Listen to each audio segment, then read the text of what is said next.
ओम शांति। आज 14/2/2025 की साकार मुरली से है। बाबा ने इसमें कहा, तुम्हें श्रीमत मिली है कि आत्म अभिमानी बन बाप को याद करो। बुद्धि योग स्वच्छ बन बाप से लग सके, इसकी युक्ति कौन सी रची है? 7 दिन की भट्टी। तुम बच्चों की बुद्धि में तो ऊपर से लेकर मूल वतन, सूक्ष्म वतन, स्थूल वतन के आदि मध्य अंत का सारा राज जैसे कि चमकता है। बाबा ने कहा, बीज कितना छोटा है, बाकी झाड़ का विस्तार है। जैसे बीज में सारा ज्ञान समाया हुआ है, वैसे सारा ज्ञान भी बीज में समाया हुआ है। बाप बैठ बीज और झाड़ और ड्रामा चक्कर का राज समझाते हैं। तुम हो स्वदर्शन चक्रधारी।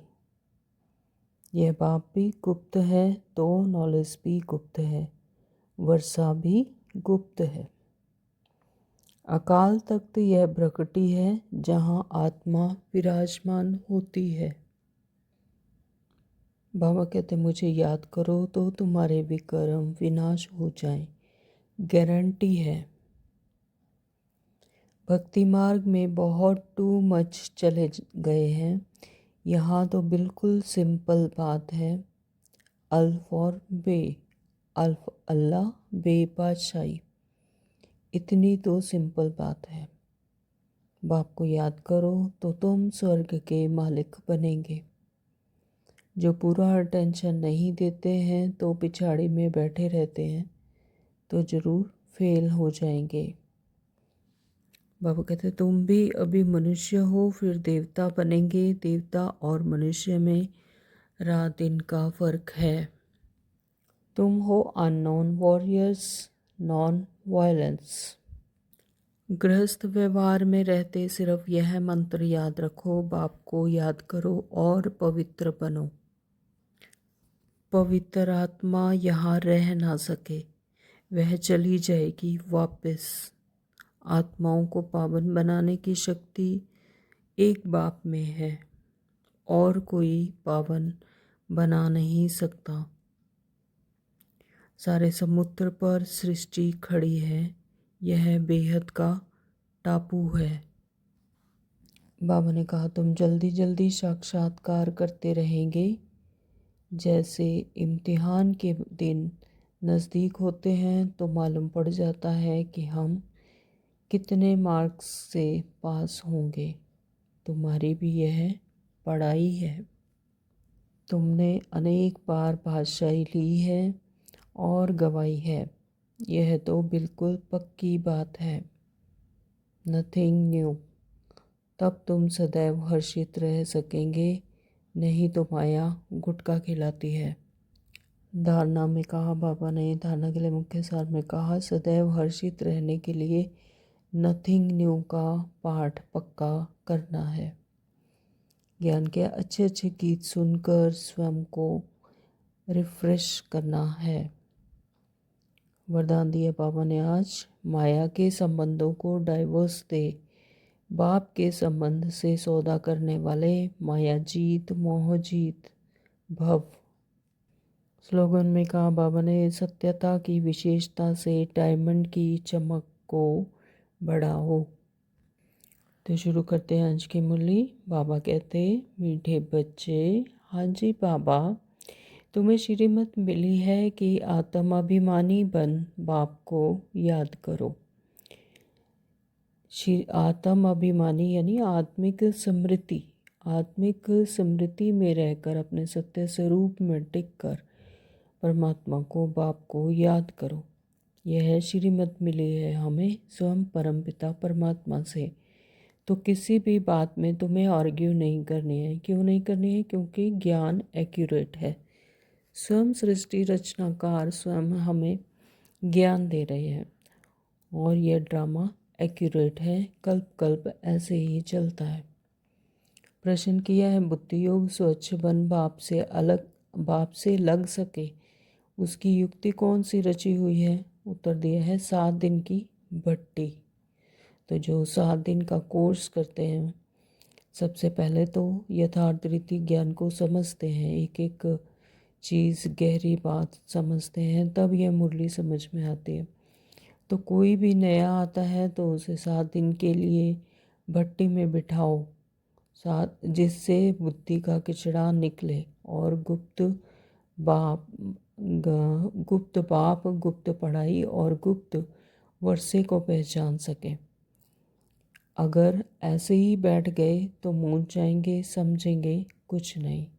तो जो 7 दिन की भट्टी है, तो जो नए आते हैं, पहले 7 दिन का कोर्स, फिर ना 7 दिन की भट्टी में बिठाओ तो जैसे बुद्धि में से किचड़ा निकल जाए और जो गहरी बातें हैं, गुप्त बाप, गुप्त पढ़ाई और गुप्त वर्षे की पहचान हो सकती है, कर सके।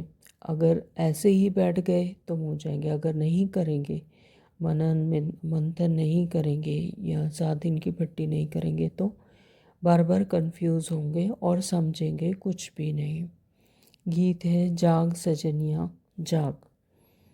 ओम शांति। ओम शांति बाबा। तो बच्चों को ज्ञानी तू आत्मा बनाने के लिए ऐसे ऐसे जो गीत हैं वह सुनाकर फिर उसका अर्थ करना चाहिए, तो वाणी खुलेगी, मालूम पड़ेगा कि कहाँ तक सृष्टि के आदि मध्य अंत का ज्ञान बुद्धि में है। तुम बच्चों की बुद्धि में तो ऊपर से लेकर मूल वतन, सूक्ष्म वतन, फिर स्थूल वतन के आदि मध्य अंत का सारा राज जैसे कि चमकता है यानी बुद्धि में रहता है कि जैसे जैसे परमात्मा ने, बाबा ने हमें ज्ञान दिया, मूल वतन, सूक्ष्म वतन और स्थूल वतन क्या होता है, फिर आदि मध्य अंत का जो सारा राज हमें समझाया, तो बाबा कहते हैं कि बच्चों की बुद्धि में वह राज जैसे चमकता है, यानी ज्ञान यथार्थ रीति रहता है, पता है। तो बाप के पास भी यह ज्ञान है जो तुमको सुनाते हैं, यह है बिल्कुल नया ज्ञान। तो अभी तक जो भक्ति मार्ग में हमने ना ऐसा ज्ञान सुना, नहीं समझा, तो है शास्त्रों में वैसा ही लिखा हुआ, अब समझ में आता, पहले नहीं। तो यह भी बिल्कुल नया ज्ञान है। यह बाबा कहते हैं कि यह रूहानी ज्ञान, एक एक आदि मध्य अंत का कि मूल वतन क्या होता है, सूक्ष्म वतन क्या होता है और स्थूल वतन क्या होता है। तो यह जब बाबा ने हमें समझाया तो ये सच्ची गीता से यानी मुरली से तब हमें समझ आया। तो यह बिल्कुल क्या है, नया ज्ञान है। तब ज्ञान के चक्षु खुले, ज्ञान की बुद्धि खुली, तब पता लगा कि ये सब क्या है। तो भल शास्त्र आदि के नाम हैं, परंतु वह नाम लेने में अटक पड़ेंगे, डिबेट करने लग पड़ेंगे। तो बाबा क्या कहते हैं कि अगर शास्त्र आदि में भी ऐसे नाम पड़े हुए हैं, परंतु वह नाम लेने से अटक पड़ेंगे। अगर उन्हें ऐसे आदि मध्य अंत या मूल वतन या सूक्ष्म वतन कहेंगे तो वो डिबेट करने लग पड़ेंगे। यहाँ तो बिल्कुल सिंपल रीति समझाते हैं, यानी ज्ञान में तो सिंपल रीति से समझाते हैं और एक एक पॉइंट को बड़ी सिंप्लिसिटी से समझाया जाता है। तो भगवानुवाच मुझे याद करो, मैं ही पतित पावन हूँ। तो भगवान ने स्वयं आकर बताया कि मुझे याद करो और मैं ही तुम्हें पतित पावन बनाता हूँ, मैं ही पतित पावन हूँ। तो कभी भी श्री कृष्ण को व ब्रह्मा विष्णु शंकर आदि को पतित पावन नहीं कहेंगे, क्योंकि वह शरीरधारी हैं, जन्म मरण में आते हैं। तो बाबा क्या कहते हैं कि मैं ही पतित पावन हूँ, मैं ही ये पावन बनाने का जो अथॉरिटी है तो वह सिर्फ किसको है, परमपिता परमात्मा को। वही हमें पतित से पावन बनाते हैं। तो सूक्ष्म वतन वासियों को भी तुम पतित पावन नहीं कहते हो। तो जो आकारी शरीर में है, जो एक है निराकारी, एक है साकारी जो स्थूल में होते हैं, एक है सूक्ष्म वतनवासी जैसे कि ब्रह्मा बाबा। तो बाबा कहते कि उन्हें भी पतित पावन नहीं कह सकते। तो स्थूल वतन के मनुष्य पतित पावन कैसे हो सकते हैं, जब सूक्ष्म वतनवासी जो कि आकारी शरीर में होते हैं, प्रकाश के स्वरूप में होते हैं, तो अगर वो ही पतित पावन नहीं बना सकते तो स्थूल वतन में मनुष्य को कैसे पतित पावन बना सकते हैं। तो यह ज्ञान भी अब तुम्हारी बुद्धि में है। तो शास्त्रों के बारे में जास्ती आर्ग्यू करना अच्छा नहीं है। तो जो शास्त्रों में लिखा हुआ है किसी भी तरीके से कुछ भी, तो उसके लिए भी आर्ग्यू करना अच्छा नहीं है। बहुत वाद विवाद हो जाता है, एक दो को लाठियाँ भी मारने लग पड़ते हैं। तो जिनका फेथ है शास्त्रों पर, तो जिनकी बुद्धि में शास्त्रों का ज्ञान है, तो वो उस बात को सहन नहीं कर सकते, वाद विवाद हो जाता है और लाठियाँ मारने लग पड़ते हैं। तो तुमको तो बहुत सहज समझाया जाता है, शास्त्रों की बातों में टू मच में नहीं जाना है। मूल बात है आत्म अभिमानी बनने का। तो यहाँ पर जो मेन बात है वो है आत्म अभिमानी बनने का, यानी अपने आत्मिक स्वरूप में टिकने का। तो कि मैं आत्मा हूँ, है ना, अपना असत्य स्वरूप में स्वरूप की स्मृति। तो अपने को आत्मा समझना है और बाप को याद करना है। सिर्फ यही सिंपल रीति है, श्रीमत है। यह श्रीमत है मुख्य, बाकी है डिटेल। बाकी सब जो ज्ञान की बातें हैं वो सब डिटेल हैं, लेकिन जो मुख्य बात है वो यही है कि खुद को आत्मा समझ, बाप को, परमात्मा को याद करना। तो बीज कितना छोटा है, बाकी झाड़ विस्तार है। तो एक छोटा सा बीज होता है, उसके अंदर ही सारा झाड़ जैसे समाया होता है। जैसे कोई संतरे का बीज है तो बीज को देखते ही एक झाड़ पूरा स्मृति में आ जाता है कि इससे ऐसा झाड़ बनेगा। तो ऐसे ही बीज कितना छोटा है लेकिन उसका झाड़ कितना विस्तार है। तो जैसे बीज में सारा ज्ञान समाया हुआ है, वैसे ही यह सारा ज्ञान भी बीज में समाया हुआ है। तुम्हारी बुद्धि में बीज और झाड़ आ गया है। तो बाबा कहते हैं कि इस ज्ञान से तुम्हारी बुद्धि में अब बीज भी तुम्हें पता है और झाड़ भी तुम्हारी बुद्धि में आ गया है। तो जिस प्रकार तुम जानते हो और कोई समझ ना सके, झाड़ की आयु ही लंबी लिख दी है।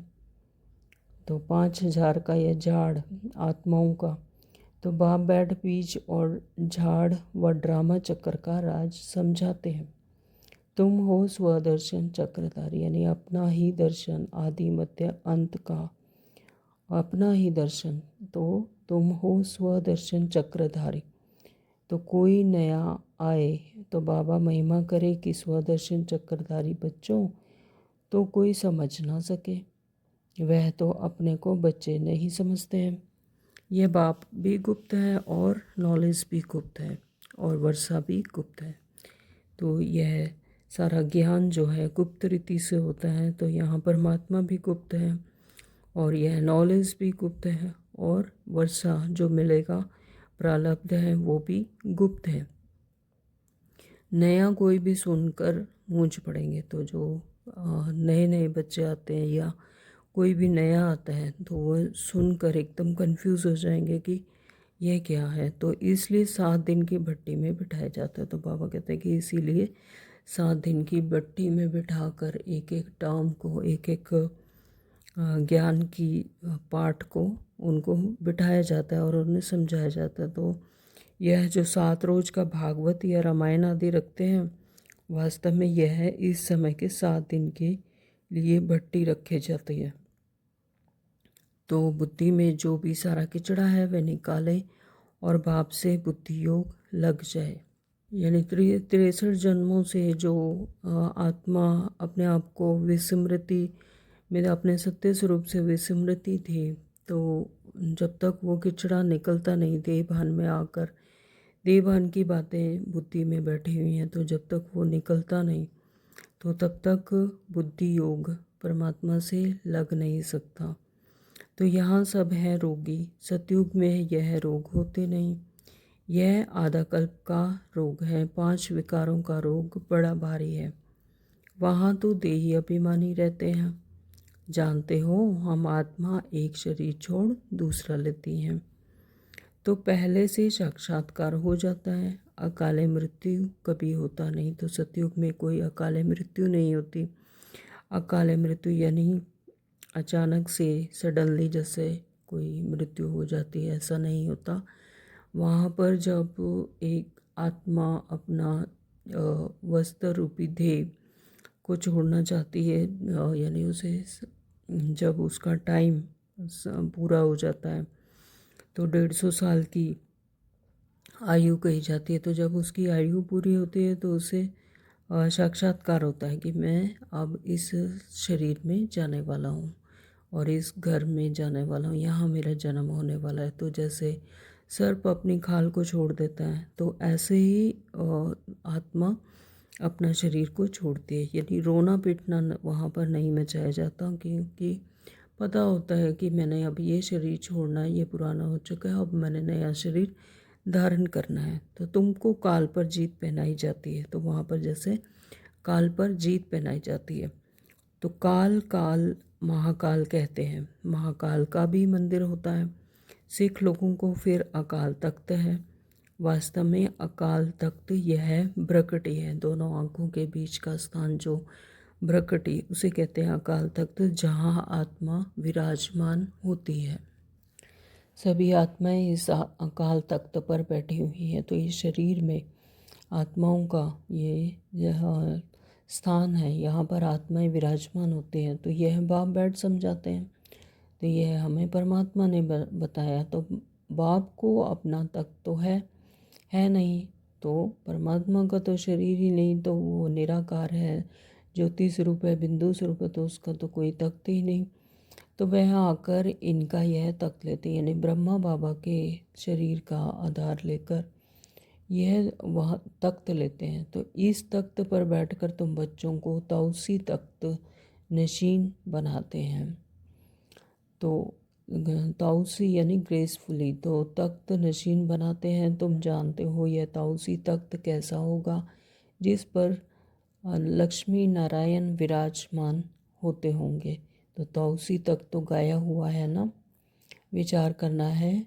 उनको भोलानाथ भगवान क्यों कहा जाता है? भोलानाथ भगवान कहने से बुद्धि ऊपर चली जाती है, ऊपर चली जाती है, यानी हायर स्टेज पर चली जाती है, अपनी आत्मिक स्मृति में चली जाती है। तो साधु संत आदि उंगली से इशारा भी ऐसे देते हैं ना कि उनको याद करो। तो यथार्थ रीति तो कोई जान नहीं सकते। अभी पतित पावन बाप सम्मुख में आकर कहते हैं मुझे याद करो, तो तुम्हारे विकर्म विनाश हो जाएंगे, गारंटी है। तो बाबा आज गारंटी दे रहे हैं कि अगर मुझे याद करेंगे तो तुम्हारे विकर्म विनाश हो जाएंगे। तो गीता में भी लिखा हुआ है, परंतु तुम गीता का एक मिसाल निकालेंगे तो वह 10 निकालेंगे, इसलिए दरकार नहीं है। यानी जो सच्ची गीता के अनुसार बाबा कहते कि अगर गीता को कोई मिसाल देंगे तो वैसे 10 मिसालें वो निकाल देंगे, क्योंकि ज्ञान अंदर बैठा नहीं तो वो उसको अलग रीति से उसको समझेंगे। तो जो शास्त्र आदि पढ़े हुए हैं वह समझेंगे, यह लड़ सकेंगे, हम लड़ सकेंगे। तुम बच्चे जो इन शास्त्रों आदि को जानते ही नहीं हो, तो तुम्हें उनका कभी नाम भी नहीं लेना चाहिए। सिर्फ बोलो भगवान कहते हैं मुझे अपने बाप को याद करो, और उनको ही पतित पावन कहा जाता है। गाते भी हैं पतित पावन सीताराम। सन्यासी लोग भी जहाँ तहाँ धुन लगाते रहते हैं। तो ऐसे मतांतर तो बहुत है ना। तो यह गीत कितना सुंदर है। ड्रामा प्लान अनुसार कल्प कल्प ऐसे गीत बनते हैं। तो जैसे कि तुम बच्चों के लिए बनाए हुए हैं, ऐसे ऐसे अच्छे अच्छे गीत हैं। जैसे नयनहीन को राह दिखाओ प्रभु जी। तो प्रभु कोई श्री कृष्ण को थोड़े ही कहते हैं, प्रभु व ईश्वर निराकार को ही कहेंगे। यहाँ तुम कहते हो बाबा परम पिता परमात्मा है तो वह भी आत्मा ना। तो है तो वो भी आत्मा, वो पिता है और हम संतान है, तो उनका भी स्वरूप हमारी ही तरह और हमारा उन्हीं की तरह। लेकिन वो सर्वश्रेष्ठ हैं, परम इसलिए उन्हें कहा जाता है परमात्मा। भक्ति मार्ग में बहुत टू मच चले गए हैं, यहाँ तो बिल्कुल सिंपल बात है, अल्फ और बी। तो भक्ति में बहुत ही गहरे गहरे राज निकालते हैं जाकर। लेकिन बाबा कहते हैं कि यहाँ पे तो बिल्कुल सिंपल बात है, अल्फ और बे, सिर्फ परमात्मा को याद करना है और सतयुग को याद करना है। अल्फ मतलब अल्लाह और बे मतलब बादशाही। तो इतनी तो सिंपल बात है। बाप को याद करो तो तुम स्वर्ग के मालिक बनेंगे। बरोबर यह लक्ष्मी नारायण स्वर्ग के मालिक संपूर्ण निर्विकारी थे। तो बाप को याद करने से ही तुम ऐसा संपूर्ण बनेंगे। जितना जो याद करते हैं और सर्विस करते हैं उतना वह ऊंच पद पाते हैं। वह समझ में भी आता है कि स्कूल में स्टूडेंट समझते नहीं हैं क्या कि हम कम पढ़ते हैं। जो पूरा अटेंशन नहीं देते हैं तो पिछाड़ी में बैठे रहते हैं, तो ज़रूर फेल हो जाएंगे। जैसे स्कूल में भी अगर स्कूल में कोई स्टूडेंट नहीं पढ़ते हैं या पूरा अटेंशन नहीं देते हैं तो वो क्या हो जाते हैं, पीछे हो जाते हैं और फेल हो जाते हैं। तो इस तरह से बाबा कहते हैं कि यहाँ पर भी जो बच्चे अटेंशन नहीं देते तो वह क्या पिछाड़ी में बैठे रहते हैं, तो फिर ज़रूर फेल हो जाएंगे। बाबा कहते हैं अपने आप को रिफ़्रेश करने के लिए ज्ञान के जो अच्छे अच्छे गीत बने हुए हैं उन्हें सुनना चाहिए। ऐसे ऐसे गीत अपने घर में रखने चाहिए किसको इस पर समझा भी सकेंगे तो कैसे माया पर फिर से परछाया पड़ता है। तो शास्त्रों में तो यह बातें हैं नहीं कि कल्प की आयु 5000 वर्ष की है, ब्रह्मा का दिन ब्रह्मा की रात आधा आधा है। तो यह गीत भी कोई ने तो बनवाए हैं, बाप बुद्धिवानों की बुद्धि है। तो कोई की बुद्धि में आया है तो जो बैठ बनाया है। तो इन गीतों आदि पर भी तुम्हारे पास कितने ध्यान में जाते थे। एक दिन आएगा जो इस ज्ञान के गीत गाने वाले भी तुम्हारे पास आएंगे, बाप की महिमा में ऐसा गीत गाएंगे जो घायल कर देंगे। तो ऐसे ऐसे आएंगे। ट्यून पर भी मदार रहता है। गायन विद्या का भी बहुत नाम है। अभी तो ऐसा कोई है नहीं, सिर्फ एक गीत बनाया था, कितना मीठा कितना प्यारा। बाप बहुत ही मीठा बहुत ही प्यारा है।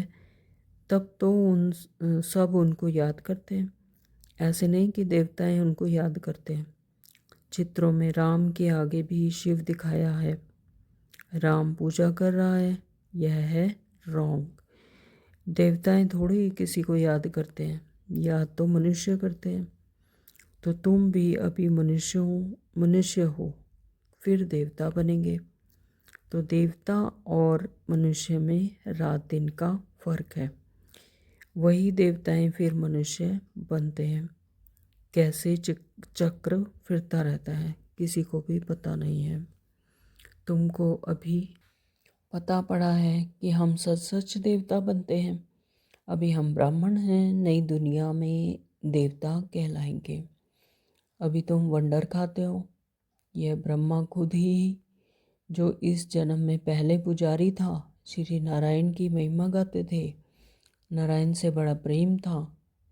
अब वंडर लगता है कि हम सो बन रहे हैं, तो कितना खुशी का पहाड़ा चढ़ना चाहिए। तो यहाँ ब्रह्मा बाबा का एग्जाम्पल दिया कि वे जो खुद ही इस जन्म में पहले पुजारी थे, यानी अपनी आत्मा की विस्मृति थी, तो फिर श्री नारायण की महिमा गाते थे और नारायण से बड़ा प्रेम था। तो नारायण का चित्र बाबा अपनी जेब में रखते थे हमेशा कि मुझे ऐसा बनना है। तो अब वंडर लगता है कि हम सो बन रहे हैं, तो कितना खुशी का पारा चढ़ना चाहिए। तुम हो अननोन वॉरियर्स नॉन वायलेंस। सचमुच तुम डबल अहिंसक हो। न काम कटारी न वह लड़ाई। काम अलग है, क्रोध अलग चीज़ है। तो तुम हो डबल अहिंसक नॉन वायलेंस सेना। सेना अक्षर से उन्होंने फिर सेनाएं खड़ी कर दी। महाभारत लड़ाई में मेल्स के नाम दिखाए हैं, फीमेल्स नहीं हैं। वास्तव में तो तुम हो शिव शक्तियाँ। तो मेजॉरिटी तुम्हारे होने के कारण शिव शक्ति सेना कहा जाता है। यह बातें बाप ही बैठ समझाते हैं। अभी तुम बच्चे नवयुग को याद करते हो। दुनिया नवयुग यानी सतयुग। तो दुनिया में कोई को भी नवयुग का मालूम नहीं है। वह तो समझते हैं नवयुग 40,000 वर्ष बाद आएगा। तो सतयुग नवयुग है, यह तो बड़ा क्लियर है। तो बाबा राय देते हैं कि ऐसे ऐसे अच्छे गीत भी सुनकर रिफ्रेश होंगे और किसको समझाएंगे भी। तो बाबा ये युक्तियाँ बता रहे हैं कि परमात्मा को याद करने की, अच्छे अच्छे गीत सुनकर भी रिफ्रेश हो सकते हैं बुद्धि योग से परमात्मा की तरफ। तो यह सब युक्तियाँ हैं, इनका अर्थ भी सिर्फ तुम ही समझ सकते हो। बहुत अच्छे अच्छे गीत हैं अपने को रिफ्रेश करने के लिए, यह गीत बहुत मदद करते हैं। अर्थ करना चाहिए कि मुख भी खुल जाएगा और खुशी भी होगी। तो बाकी जो जास्ती धारण नहीं कर सकते हैं उनके लिए बाप कहते हैं घर बैठे बाप को याद करते रहो। गृहस्थ व्यवहार में रहते सिर्फ यह मंत्र याद रखो, बाप को याद करो और पवित्र बनो। आगे पुरुष लोग पत्नी को कहते थे भगवान को तो घर में भी याद कर सकते हैं, फिर मंदिर आदि में भटकने की क्या दरकार है। तो हम तुमको घर में मूर्ति दे देते हैं, यहाँ बैठकर याद करो, धक्का खाने क्यों जाती हो। तो ऐसे बहुत पुरुष लोग स्त्रियों को जाने नहीं देते थे। चीज़ तो एक ही है, पूजा करना है और याद करना है। जबकि एक बार देख लिया फिर तो ऐसे भी याद कर सकते हैं। श्री कृष्ण का चित्र तो कॉमन है, मोर मुकुटधारी। तुम बच्चों ने साक्षात्कार किया है, कैसे वहाँ जन्म होता है वह भी साक्षात्कार किया है, परंतु क्या तुम उसका फ़ोटो निकाल सकते हो? एक्यूरेट कोई निकाल ना सके, दिव्य दृष्टि से सिर्फ देख ही सकते हैं। तो योग में या ऐसे बाबा कहते हैं कि एक्यूरेट नहीं निकाल सकते, साक्षात्कार होता है लेकिन दिव्य दृष्टि से सिर्फ देख सकते हैं, लेकिन हूबहू वैसा ही नहीं बना सकते। तो दिव्य दृष्टि से देख सकते हैं, बना नहीं सकते। हाँ, देखकर वर्णन कर सकते हैं, लेकिन कुछ चीज़ें होती हैं वो भी स्पीचलेस होती है, उसे वर्णन भी नहीं किया जा सकता। तो बाकी वह पेंट आदि नहीं कर सकते, तो उस तरह के रंग, उस तरह का प्रकाश, वो सब हूबहू पेंट नहीं कर सकते हैं। तो बाबा ने समझाया कोई से आर्ग्यू जास्ती नहीं करना है, बोलो तुमको पावन बनने से काम और शांति मांगते हो तो बाप को याद करो और पवित्र बनो। तो अगर कोई आर्ग्यू करता है तो उससे पूछो कि तुम्हें शांति चाहिए और पावन बनना है, तो इन सब की कोई ज़रूरत नहीं है। तो बाप को याद करो और पवित्र बनो। पवित्र आत्मा यहाँ रह ना सके, वह चली जाएगी वापस।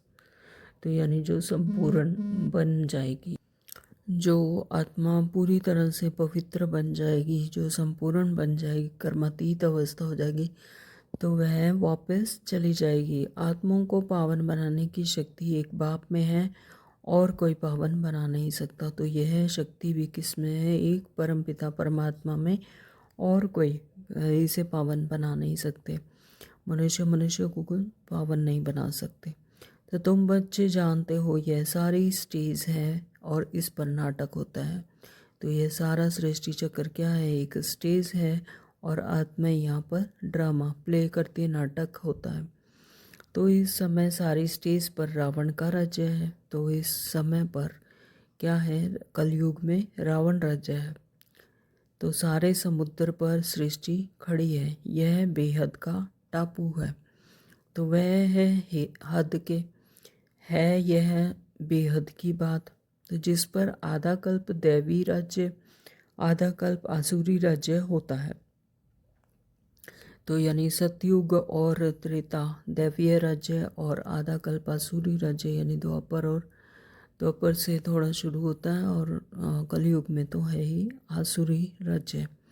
तो यूं खंड तो अलग अलग हैं, परंतु यह है सारी बेहद की बात। तो तुम जानते हो हम गंगा जमुना नदी के मीठे पानी के कंठे पर ही होंगे। तो सतयुग जो होगा वो गंगा जमुना के नदी के मीठे कंठे पर, मीठे पानी के कंठे पर होंगे। तो समुद्र आदि पर जाने की दरकार नहीं रहती। यह तो जो द्वारिका कहते हैं वह तो कोई समुद्र के बीच में होती नहीं है। द्वारिका कोई दूसरी चीज़ नहीं है, तुम बच्चों ने सब साक्षात्कार किए हैं। शुरू में यह संदेशी और गुलजार बहुत साक्षात्कार करती है। तो गुलजार दादी का बाबा जिक्र कर रहे हैं आज की। गुलजार बहुत साक्षात्कार करती थी। इन्होंने बड़े पार्ट बजाए हैं क्योंकि भट्टी में बच्चों को बहलाना था। तो साक्षात्कार से बहुत बहुत पहले हैं, तो यानी साक्षात्कार से एक तरह से बच्चों का निश्चय पक्का होता है और बहलते हैं।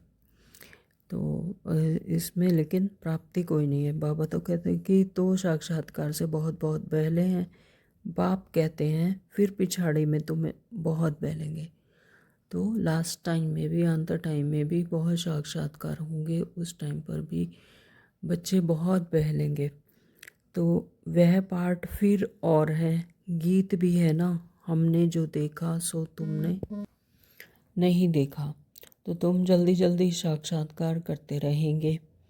जैसे इम्तिहान के दिन नज़दीक होते हैं तो मालूम पड़ जाता है कि हम कितने मार्क्स से पास होंगे। तो जैसे स्कूल में भी जो बच्चे पढ़ाई करते हैं तो फिर इम्तिहान के दिन नज़दीक होते हैं तो जैसे उन्होंने पढ़ाई की होगी तो उन्हें पता होता है कि मुझे इतने मार्क्स मिलने वाले हैं। तो इसी तरह से बाबा कहते हैं कि यहाँ पर भी साक्षात्कार होंगे और इम्तिहान के दिन जब नज़दीक होंगे तो लास्ट में ये पता लगेगा कि हमें क्या प्रारब्ध प्राप्त होने वाली है। तो तुम्हारी भी यह पढ़ाई है। अभी तुम जैसे नॉलेजफुल हो बैठे हो, सभी फुल तो नहीं होते हैं। स्कूल में हमेशा नंबरवार होते हैं, तो यह भी नॉलेज है। मूल वतन, सूक्ष्म वतन, तीनों लोगों का तुमको ज्ञान है। इस सृष्टि के चक्कर को तुम जानते हो, यह फिरता रहता है। बाप कहते हैं तुमको जो नॉलेज दी है यह और कोई समझा ना सके। तुम्हारे पर है बेहद की दशा, कोई पर बृहस्पति की दशा तो कोई पर राहु की दशा होती है। तो जाकर चंडाल आदि बनेंगे, यानी जिन पर अभी भी राहु की दशा होती है, यानी आसुरी गुण अभी, आसुरी अवगुण अभी भी हैं। तो बाबा कहते हैं फिर वो क्या बनेंगे, जाकर चांडाल आदि बनेंगे। तो यह है बेहद की दशा, वह होती है हद की दशा। तो बेहद के बाप बेहद की बातें सुनाते हैं, बेहद का वर्षा देते हैं। तो तुम बच्चों को कितनी खुशी होनी चाहिए। तुमने अनेक बार बादशाही ली है और गवाई है। तो यह कल्प कल्प की बाजी है। बाबा कहते हैं अनेक बार बादशाही ली है फिर गवाई है, तो यह तो बिल्कुल पक्की बात है। तो बाबा आज इस बात की भी गारंटी देते हैं कि ये बिल्कुल पक्की बात है। नथिंग न्यू, तब तुम सदैव हर्षित रह सकेंगे, नहीं तो माया गुटका खिलाती रहती है। तो इस बात पर जब निश्चय होगा कि ये कोई न्यू बात नहीं है, नथिंग न्यू, तब तुम सदैव हर्षित रह सकेंगे कि यह तो कल होता है, इसलिए हो रहा है, ड्रामा एक्यूरेट है। तो निश्चय होगा तो गुटखा नहीं खाएंगे, नहीं तो माया गुटखा खिलाती है। तो तुम सभी आशिक हो एक माशूक के। माशूक हैं परमपिता परमात्मा, आशिक हैं हम सब आत्माएं। तो सब आशिक उस पर माशूक को ही याद करते हैं। वह आकर सभी को सुख देते हैं। आधा कल्प उनको याद किया है, अब वह मिला है तो कितनी खुशी होनी चाहिए। तो आधा कल्प याद करते थे कि हे भगवान आओ हमें बचाओ, है ना, हमें पतित से पावन बनाओ। तो जब आधा कल्प के बाद अब मिला है, अब धरती पर सृष्टि पर परमपिता परमात्मा आते हैं तो फिर कितनी खुशी होनी चाहिए। अच्छा, मीठे मीठे सिक्ल दे बच्चों प्रति माता पिता बाप दादा का याद प्यार और गुड मॉर्निंग। हम रूहानी बाप की रूहानी बच्चों को नमस्ते। हम रूहानी बच्चों की रूहानी बाप को नमस्ते जी, नमस्ते जी, नमस्ते जी। शुक्रिया बाबा, आपका बहुत बहुत शुक्रिया। धारणा के लिए मुख्य सार में बाबा ने कहा, नंबर 1, सदैव हर्षित रहने के लिए नथिंग न्यू का पाठ पक्का करना है। यानी ये निश्चय रहना चाहिए कि ड्रामा एक्यूरेट है, कल्प हुआ है, फिर हो रहा है, तो सदैव हर्षित रहेंगे।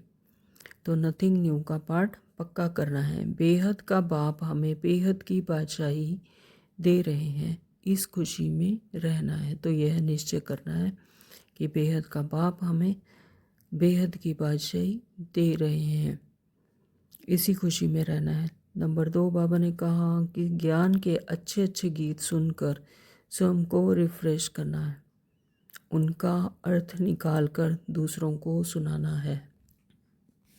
वरदान दिया बाबा ने, माया के संबंधों को डाइवोर्स दे। बाप के संबंध से सौदा करने वाले माया जीत मोह जीत भव। माया के संबंध यानी आसुरी अवगुणों को जोड़कर बाप के संबंध से ही सौदा करने वाले माया जीत और मोह जीत भव। अब स्मृति में पुराना सौदा कैंसिल कर सिंगल बनो। आपस में एक दो के सहयोगी भल करो, लेकिन कंपेनियन नहीं बनो। यानी कोई इंटरेस्ट नहीं, से लगाव नहीं। सहयोगी भले बनो लेकिन लगाव नहीं। तो कंपेनियन एक को बनाओ तो माया के संबंधों से डिवोर्स हो जाएगा। माया जीत मोह जीत विजयी रहेंगे। अगर जरा भी किसी में मोह होगा तो तीव्र पुरुषार्थी की बजाय पुरुषार्थी बन जाएंगे। यानी तीव्र पुरुषार्थी नहीं बनेंगे, पुरुषार्थी बनेंगे, मेहनत लगेगी। तो इसलिए क्या भी हो, कुछ भी हो, खुशी में नाचते रहो। मिरुआ मौत मलुका शिकार, इसको कहते हैं नष्टो मोहा। ऐसा नष्टो मोहा रहने वाले ही विजय माला के दाने बनते हैं। स्लोगन में बाबा ने कहा, सत्यता की विशेषता से डायमंड की चमक को बढ़ाओ। सत्यता की विशेषता यानी आत्मा सत्य है और शरीर झूठ है। 5 तत्वों का बना शरीर विनाशी है और आत्मा अविनाशी। तो जैसे जैसे हम अपने सत्य स्वरूप की स्मृति में आते हैं तो ज़्यादा से ज़्यादा टाइम याद में रहते हैं, तो आत्मा की चमक डायमंड की तरह बढ़ती ही जाती है। तो बाबा कहते हैं सत्यता की विशेषता से डायमंड की चमक को बढ़ाओ। अव्यक्त इशारे में बाबा ने आज कहा, एकांत प्रिय बनो, एकता और एकाग्रता को अपनाओ।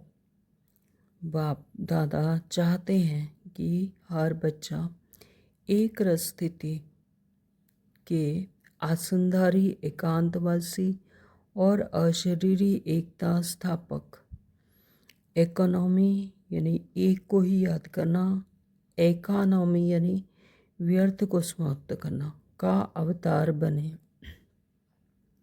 एक दो के विचारों को समझ सम्मान दे, एक दो को इशारा दे, लेन देन कर आपस में संगठन की शक्ति का स्वरूप प्रत्यक्ष करें, क्योंकि आपके संगठन की एकता की शक्ति सारे ब्राह्मण परिवार को संगठन में लाने के निमित्त बनेगी। यानी हर बच्चा एक रस स्थिति में स्थित रहे और आसनदारी, एकांतवासी और अशरीरी अपने आत्मिक स्वरूप में और एकता स्थापक और इकोनॉमी का अवतार बने। तो एक दो के विचारों को समझ और सम्मान दे और एक दो को इशारा दे, और जो लेन देन संगठन में होता है वो कर शक्ति का स्वरूप प्रत्यक्ष करें, क्योंकि कोई भी जो संगठन है उसमें एकता की शक्ति, अगर उसमें एकता की शक्ति होगी तो सारे ब्राह्मण परिवार के संगठन में लाने के निमित्त बनेगी। Om Shanti. Thank you Baba.